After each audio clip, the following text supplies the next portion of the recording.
એક ટુકડો મીઠાઈનો અને આખો દિવસ ભરપૂર એનર્જી, એ પણ ખાંડ વગર, અને ખજૂરની નેચરલ મીઠાશ અને ડ્રાયફ્રૂટ્સનું પોષણ।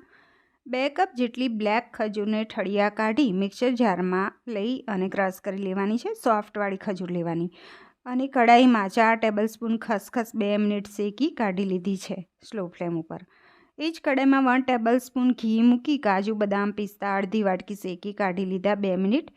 એ જ કડાઈમાં 1 ટીસ્પૂન ઘી મૂકી અને ક્રશ કરેલી ખજૂર શેકી લીધી અને એની અંદર 2 ટેબલસ્પૂન ખસખસ 5 ઇલાયચી વાટેલી અને ડ્રાયફ્રૂટ્સ એડ કરી લીધા। મિક્સ કરી અને થાળી ઉપર ઘી લગાવી રોલ વાળી લીધો।